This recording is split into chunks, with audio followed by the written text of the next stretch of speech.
pity comes for free. If people pity you, that's for free. But if people are jealous of you, you've worked hard for that. And that's how I see it. I've worked hard for you to be jealous of me. Carry on.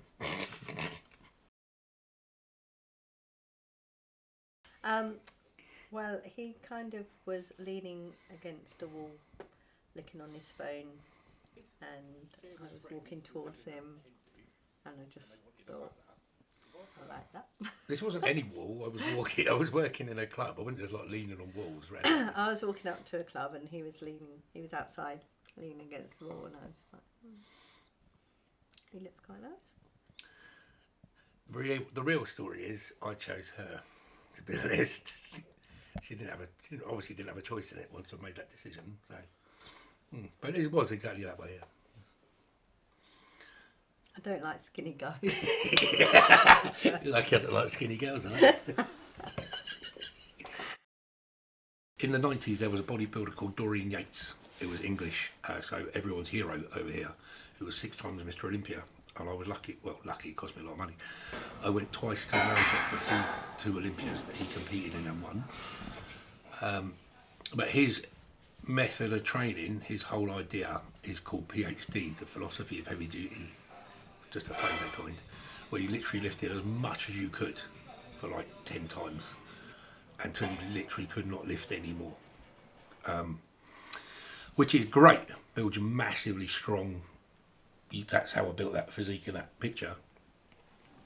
But the only thing with overloading your body like that, you get some horrendous injuries.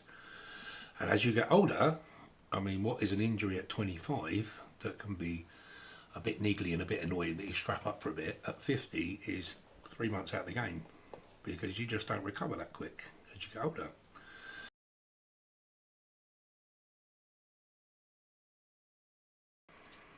Honestly, if anything really serious happened to him and he couldn't go to the gym. So anyway, yeah, so when you tear your pec or your tricep or your bicep, you've still got legs. So I train legs 3 times a week. Isn't that true? Mm-hmm. Yeah. And when I hurt my leg, well, I've got a whole upper body to train, so that's all right, just train that a bit more.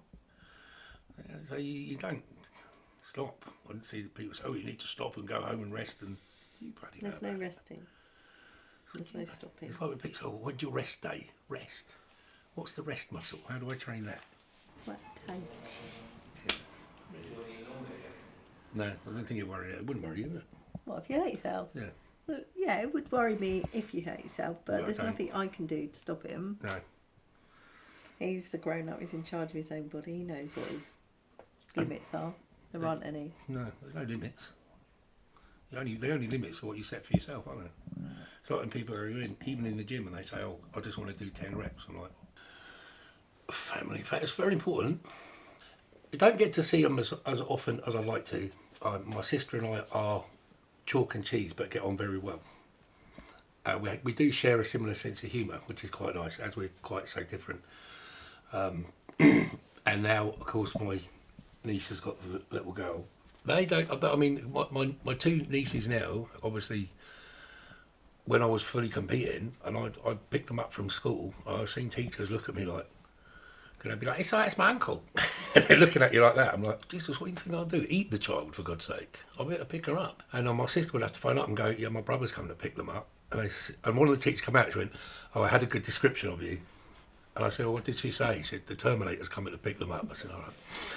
So, I said, is that right? So I went back to see my, she goes, well, that's what you look like. She used to have flat top hair and all that.